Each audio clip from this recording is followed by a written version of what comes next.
Yeah. Dead in the middle of little did we know. I'm serious about mine. I'm so sincere. Now at last I have seen a judgment of Solomon.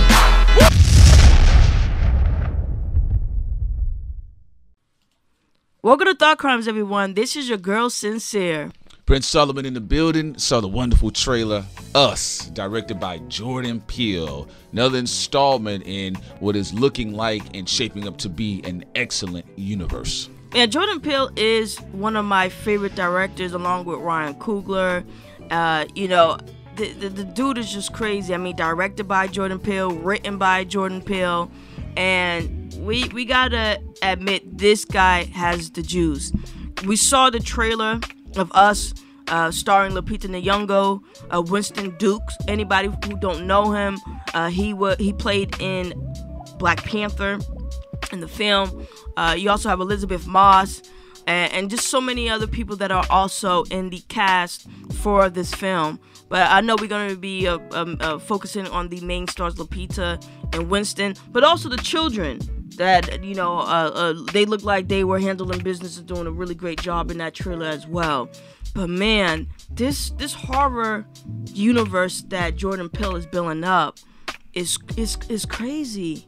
I mean, this is so much enjoyment for me because I like smart horror films, and I think that you're also in favor of that too. I'm not really big on just slasher films. It's not really my thing. The only reason why I even entertained the first Hostile, because I do feel like it was a fear there and a warning there about traveling overseas and ending up in a situation like that. But on average, I don't like them type of films. I like the horror to be to have a sophistication in the storyline and not just lean on the violence as a crutch.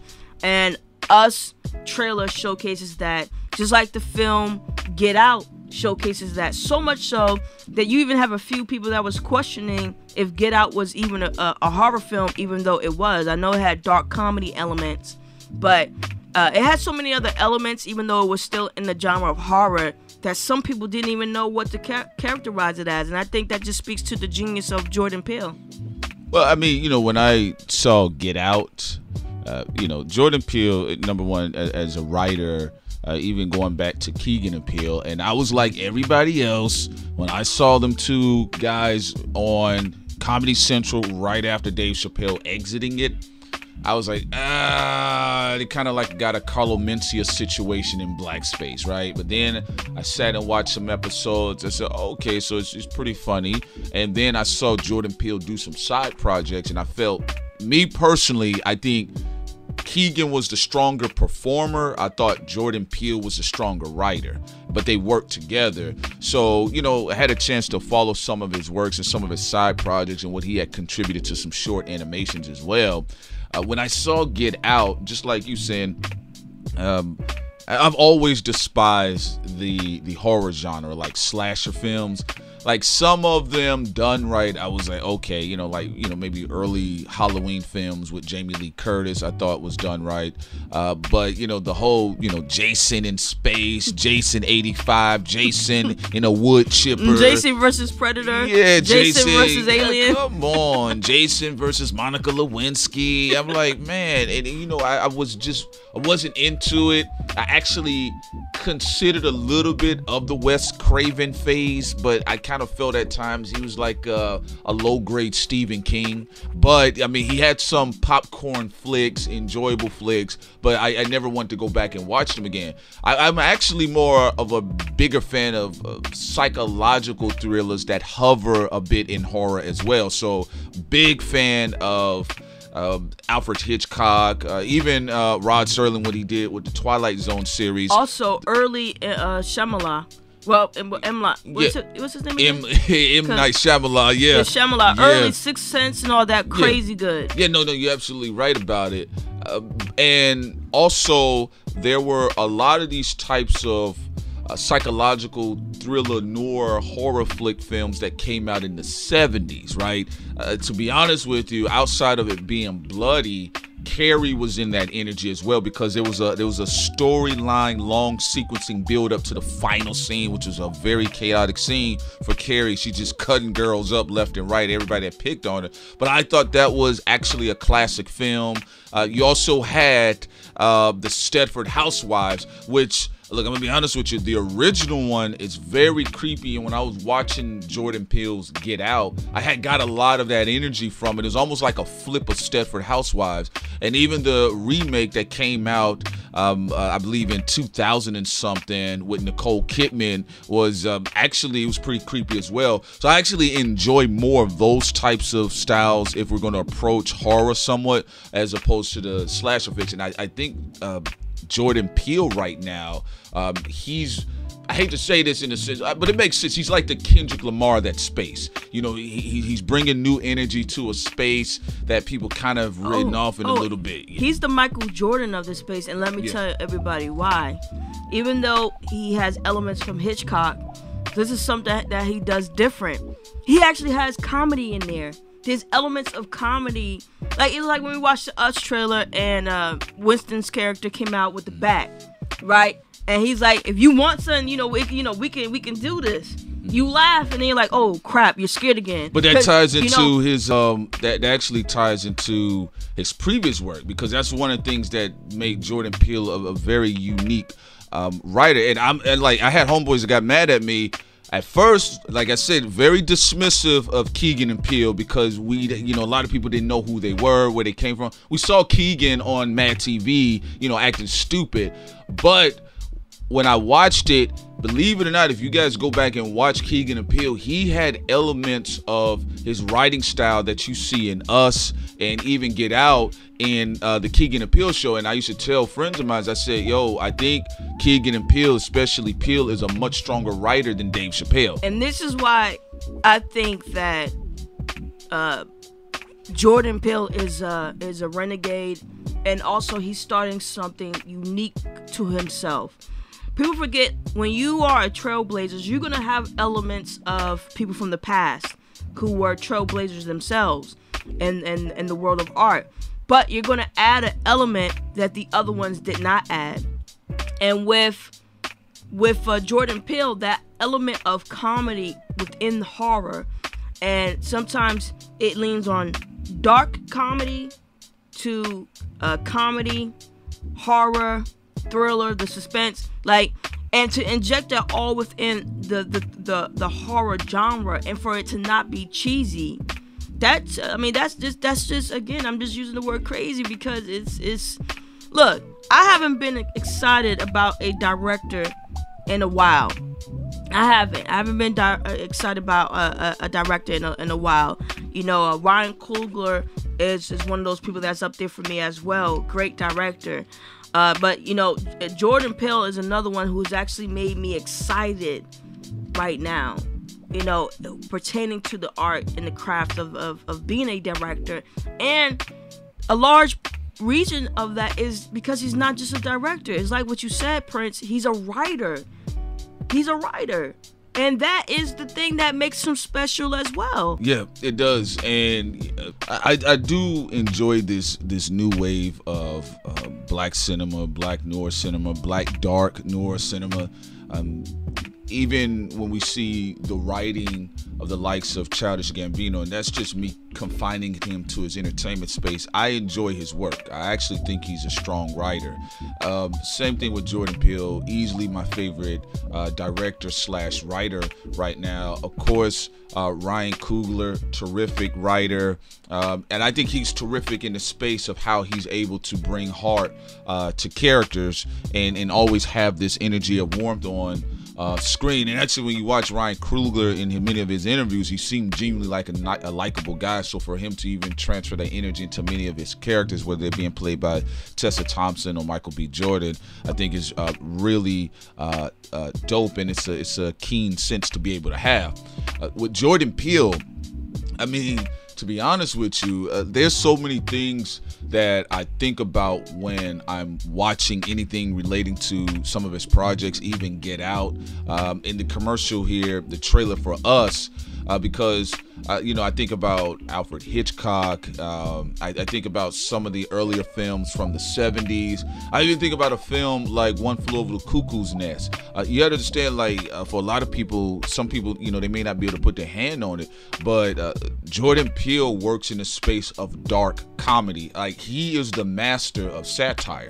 And I think that is what really has made him one of the more standout directors, I'll honestly say, arguably in the last 10 years, aside from the likes of Ryan Coogler. But I think what Jordan Peele does is completely abstract. And that's why I think when I really think about some breakthrough directors out of Hollywood, Antoine Fuqua was really good. But, but he's having some issues with the studios right now. They said that the Flash script, they said it was on genius level what he did with that, but there was conflict. Yeah, it was because it's the control issue.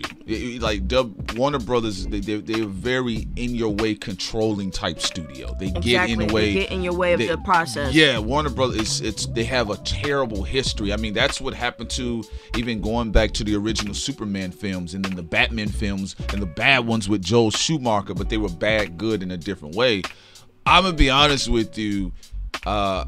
Still, though, I love Antoine Fuqua's work. I think his highlight hallmark film will always be Training Day. Love Donald Glover's work.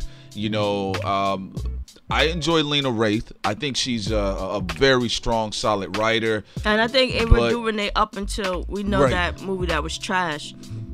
But all her films outside of that one from Disney was actually really good. Yeah, I was actually about to get to her. Yeah, and I think she's gonna make her comeback when she does this Orion story. Yeah, I think she's gonna make it known that she could do a big film, but one that she's actually interested in.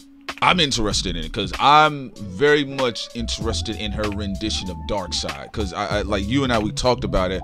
I think people was jizzing way too hard, and yes, I used an SNL term. I think people was jizzing way too hard over Thanos. I don't think he was a real witting character. Well, that's my personal opinion. A lot of people, let's be honest, after people had their sugar rush, I will say people were mature enough to admit that Avengers 3 was not that good. Yeah, this big blue thing walking around. Like, Thanos was like a talking balloon. I mean, the CGI and stuff, his look wasn't bad, but it was all right. But it was just the context of the story and everything. It was corny. It was like when they rated him as one of the best written villains. I was like, no, he wasn't. Like, Darth Vader will always be one of the better written villains. Like, Thanos didn't make me really feel him like that. And we're not trying to be overly critical. It is not easy. It's always easier when you have someone to focus on, a couple people to write a great script and have a great movie directed.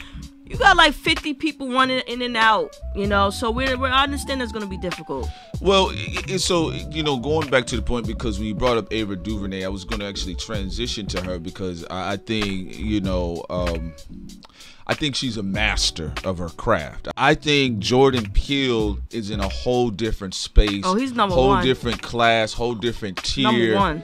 It's something that you hadn't had the chance to see in a directorial space. It's like, look, I'm just gonna put it like this. And real quick, I'm gonna say Ryan Coogler is a close second, because like you said, that feel. Yeah. I haven't seen anything that he put out that hasn't made me feel a strong feeling towards it. I'm like, yeah, he's crazy with the amplifying emotions. Because we saw he proved it when he was able to do Black Panther in a different type of genre. Well, I really enjoyed what he did with Creed, and even his short about the brother going to the barbershop for his sister who had chemo. Powerful short. Fruitvale Station. Man, powerful film. Solid, spectacular writing and acting. Here's my thing about it, right? First of all, I'm happy to see all of these black directors, brothers and sisters, right? But just Jordan Peele is my go-to guy. Like, that's just, to me, that's going to be the go-to guy. Whatever he has, I'll stop and see. The other ones, I'm like, I'll get to it. You know what I'm saying? I'm really interested in seeing what Ava DuVernay is going to do with this Orion film, because I think if they will get out of the way, if the studios get out of the way and let her really dive right into the project, create a dark apocalyptic world, and let's break away from the goofiness of the DC cinema I think universe. I think she's gonna shut everybody up. For that other film. I'm 100% looking forward to that. But when even some of the guys that they've mentioned originally, before they had Nate Park in the running, and thought he was okay. He showed promise the thing that showed promise for him is when he did that short, The American Story or something, right? Which I thought, okay, that's the warm up. You getting somewhere? Yeah, I'm gonna say, but even with that, it wasn't as good as Ryan Coogler with the short with because Ryan Coogler's short, it gave you an answer to a riddle at the very end. Yeah, that you didn't know was there. Like when I saw Nate Parker's short, it was like a joke I kind of heard before, and I'm not saying the situation was a joke. Like the whole tragedy that your actions actually hurt yourself when he shot the kid that he thought was black, but ended up being like a Rick Ross verse. You know how it's gonna end, right? Yeah, right. But going back to Jordan Peele, and I'm gonna say this: I'm so happy that a director has put and allow for Lupita to be in a space where she can be displayed in normalcy. Like we can see her. Round of applause to that. Yeah, like see her like being a mother. Like just we know the situation, the circumstances is going to be extreme in the movie, but at the beginning, for the most part of the film, we see Lupita being a woman. Like I'm not going to lie, I think she's a dope actress. But some of the other directors, I got tired of them putting her in a tragedy space where it was like she was oppressed, it was stressed out, abuse, and all that type of stuff. This one is power. Yeah, this one is like, for family. And I want to see her in more films. Like I said, there's something for me. I'm waiting. Where's the science fiction films? Well, we thought we was going to get that with Star Wars, and then they had her. Yeah, come on. Like in a puppet suit. I want Lupita in some science fiction films. And this is a great start in the horror genre. With Jordan Peele as a director and writer. And here's the thing about it. Him getting Lupita Nyong'o as well as Winston Duke. He paid attention. Because they had chemistry, and the process is organic because Us is a project that's out of origin, right? As opposed to the mechanical forcing of what we see with Tessa Thompson and Chris Hemsworth. Look, they had chemistry on Thor Ragnarok. Because people are going to keep bringing that up, Prince. So I just have to put that out there. We understand that. But it feels forced though on Men in Black International. It does. And that's due to the writing. We got to also be honest. Our actors can't. There are a few who's like on God level that can pull off a bad writing. But if Men in Black International is a bad script, there ain't nothing they can do with that. Look, I'm gonna be fair. I'm gonna be honest. Like there are bad trailers I've seen, and the films didn't turn out to be as bad as I thought it would be. And the only reason I may catch some flack, y'all know I don't care. The only reason why I even have an eyebrow raised, a bushy eyebrow raised, is because F. Gary Gray is directing it. And he's another one who's a really good director. Yeah, F. Gary Gray, he has had a wonderful legacy in Hollywood. So that's the only reason why I'm even halfway interested in Men in Black, because of F. Gary Gray. And even if he doesn't write a script, he does a great job of transposing a screenplay onto the silver screen, which I think he's fantastic at. But, I really believe in all of these people. To me, they're geniuses in their own right, whether we're talking about F. Gary Gray, Ava DuVernay, Lena Wraith, or whatever. I'm going to be honest with you, to be fair.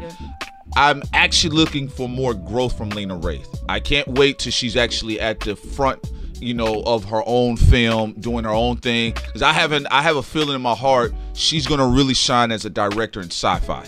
I really believe that. Which is where she has a film right out coming soon that's supposed to be in sci-fi, correct? Yeah, and remember she was in what was it, Players in Ender's Game or something like that, the Steven Spielberg game that you and I watched. It was like, oh, Steven Spielberg made a good film in like a long time, like the Spielberg that everybody wanted, because some of his other films up until then I actually was okay with, but I know the public wanted Spielberg, and they got that out of Ender's Game. But back to Us. We are immensely excited. Can't wait for March to get here. But let's talk a little bit about the visual aesthetics of it. What was it that you kind of pulled away from it, saying that really moved you? Well, here's the thing. It's the cutting of the sequences, because like what we talked about, all these black directors, for example, people can say what they want, but cinematography wise, they always are on point. Gray, Ava DuVernay, Antoine Fuqua, Ryan Coogler, cinematography, they know it. They got it down pat. The sequencing, though, that we're talking about here for Jordan Peele, and also the trailer for Us, just like for Get Out, it's so important. People don't understand how important sequencing is, and just the build up. You know, you just see a family driving in their car. They're going to the beach, what a lot of families do. You know, also they're listening to a classic hip hop single. So Yuck Mouth must be getting paid right now. Oh, I saw his Instagram. He was like, "Oh, we get paid." You know, he was happy to. But even you must be getting that check, Yuck Mouth, from that country code boy. Come on, now. You getting that? But what's free? So they driving, and they at the beach. They're having fun. The little boy runs off, and there always is either a little boy or a little girl, because you know they always the ones running off. Home Alone. Yeah, so a little boy runs off. Something that we don't really know, which I'm glad in the trailer they didn't show it, because some trailers just show too much. So we don't know what is the catalyst of it. We just see this scarecrow somewhat thing on the beach, and we don't know anything further. Mm-hmm. We see Lupita, you know, she's able to find her son. She was worried for a minute. Everything seems cool. Then you have this family that is standing in a very weird way. It looks like they're, you know, even in the shadows, it looks like they have some type of prison clothing on. Mm-hmm. And you see Winston character as the father come out and say, you know, what's going on? And then after that, just the sequences that come forward with that, with a scene that is a demonic, evil versions of themselves, mm-hmm. and you know the sequences of the people running, you know, things moving in a fast pace. You don't really know what's going on. You just know that it has something to do with these reflections of themselves.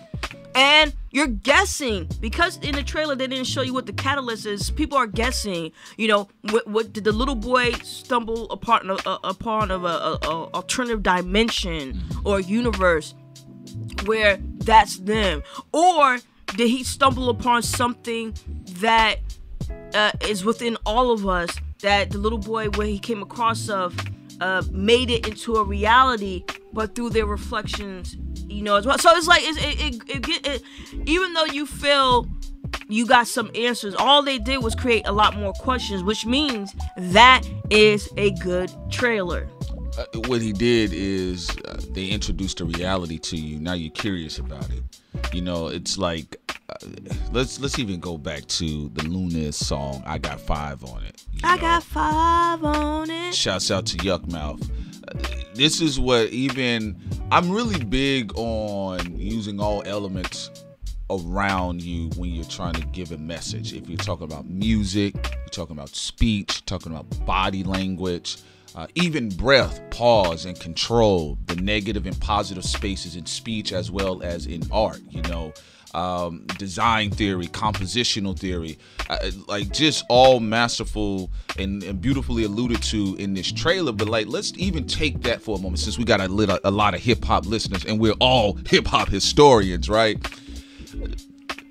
At the beginning of the trailer, the Lunas song is playing at a normal speed when everything is reflective of that, and it's in a sense of normalcy. You know, you got the father, the young kid, like, hey, Pop, what's this song? The mother, you know how the mothers are. It's a song about drugs, baby. Hey, it ain't about no drugs.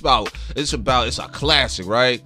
And then as the reality becomes distorted, the song itself, it becomes distorted, unrecognizable, and completely flipped. And if you look at how the visuals where it reflect the song, the beginning of the song and the later half of the trailer is like a reverse concept of the Lunas. And I think for a lot of hip hop listeners, period, that's the first time they've heard somebody take a popular hip hop classic song and you actually change the notes on it, because there's certain notes that can create panic, right? If you hit certain, Jaws. yeah, right. Yeah, you should get. People came up and you were like, "Oh crap!" Yeah, people should check out how even that theme song Jaws came about. It's very funny, but even in changing the note frequencies of the Luna's track, and you turn it and it sounds terrible, but it sounds horrible, but it sounds beautiful and horrible at the same time. Just like the visuals,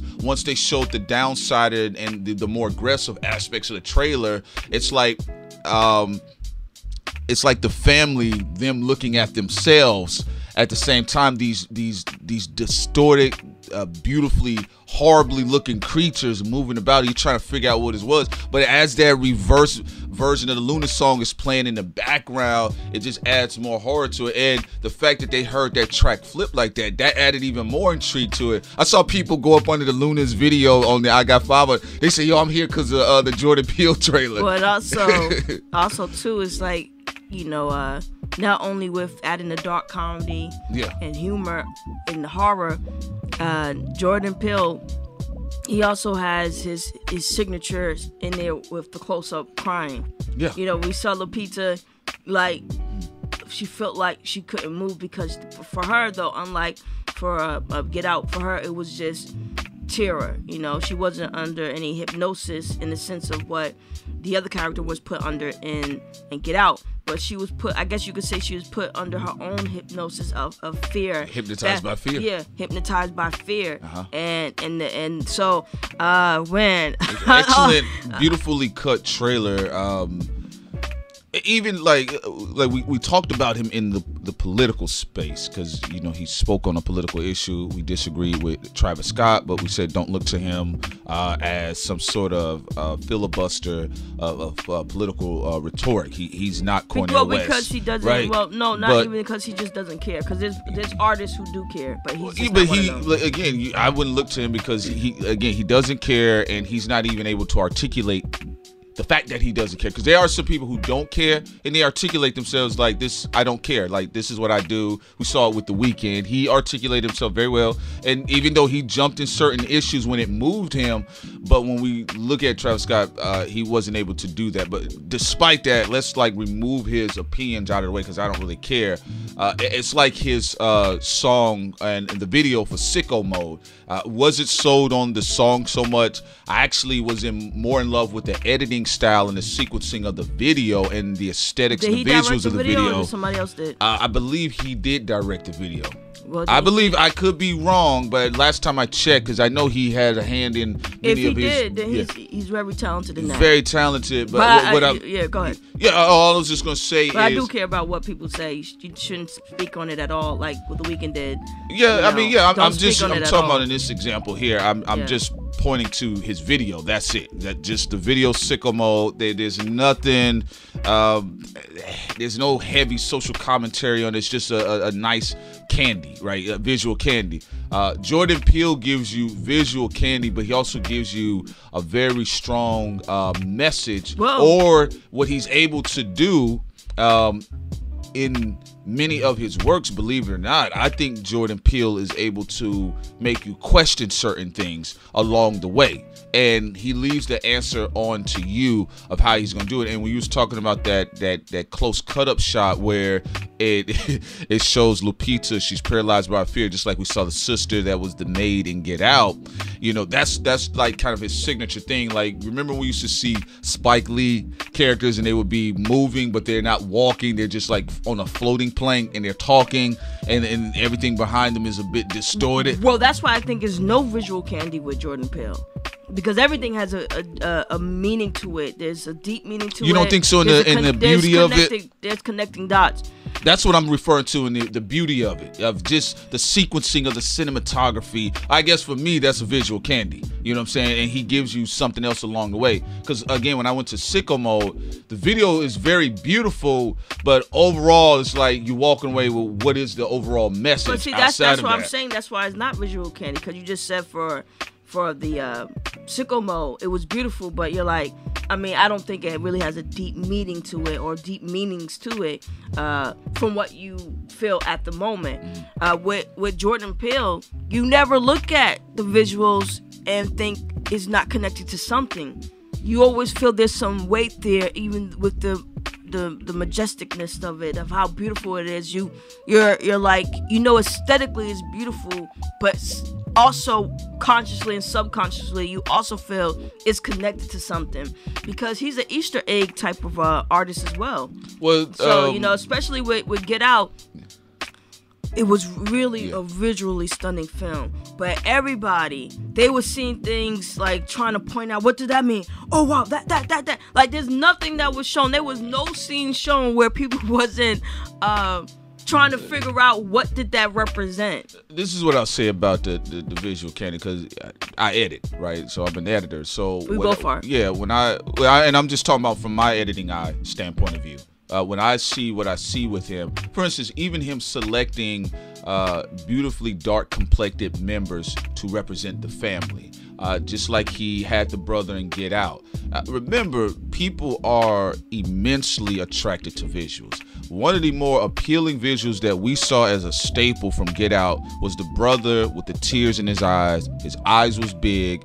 It was reflecting off of the dark, purplish bluish complexion hue of his skin, and a lot of people was using it for memes. There was artists that was drawing on big canvases. Like, people like Jordan Peele gives you very beautiful visuals, and he also gives you a message behind it. And then when we look at the likes of Lupita Nyong'o, even when he zooms in on her, what I got automatically, it reminded me of the sequence of the brother Daniel Kaluuya sitting in the chair while the lady was doing the sunken place teacup thing on him.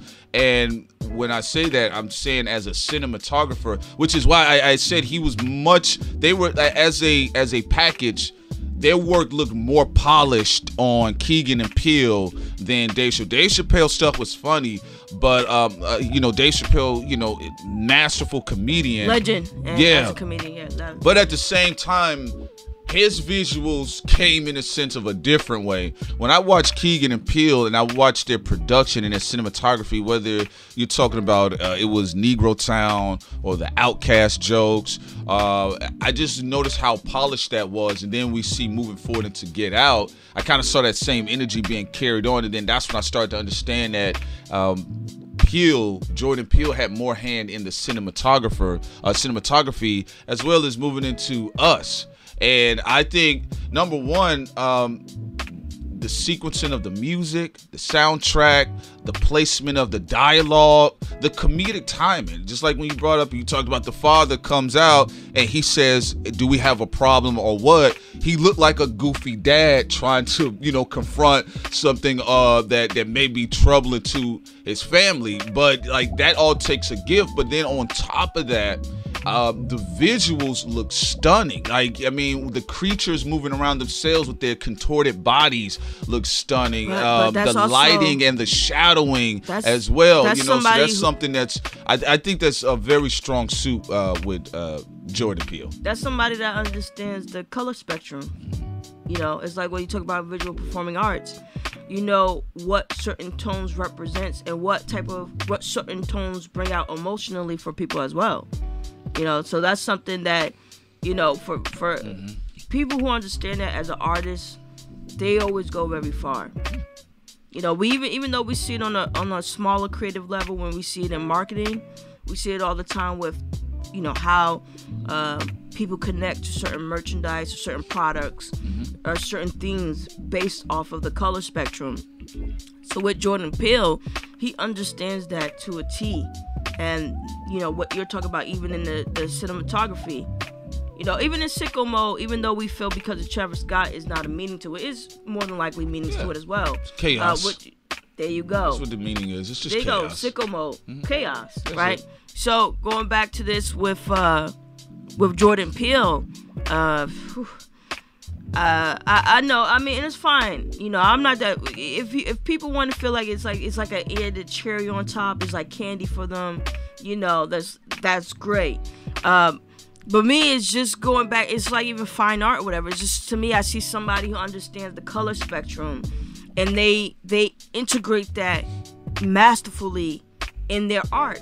Yeah, and he, also understands composition, yes, frame by frame with image placement as well. He's a master of it. That's why I say I feel in the last 10 years he's the best director that we've seen.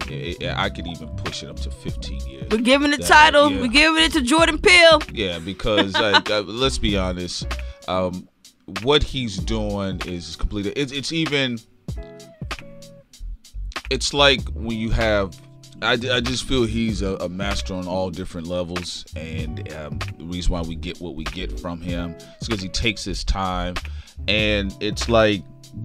We have Francis Ford Coppola came about when he did the first Godfather, and the lighting was of notice, the compositional placement of figures, doing scenes, the sequencing, the surprise. It was something that a lot of people moving forward had began to pick off of, just like when we seen before him with the likes of Alfred Hitchcock. So I personally feel like this is going to be an awesome treat for a lot of people.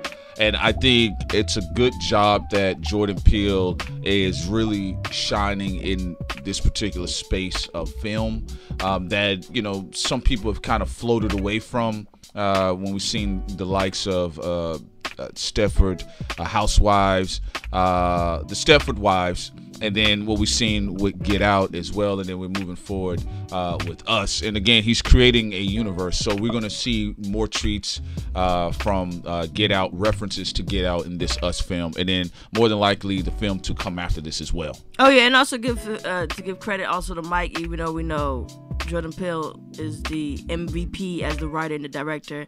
Mike also did the cinematography, and he got a great team, and he got a great production companies that are making sure that Jordan Peele can do whatever he wants. Blumhouse Productions, Monkey Paw Productions, QC Entertainment, and it's distributed by Universal Pictures as well.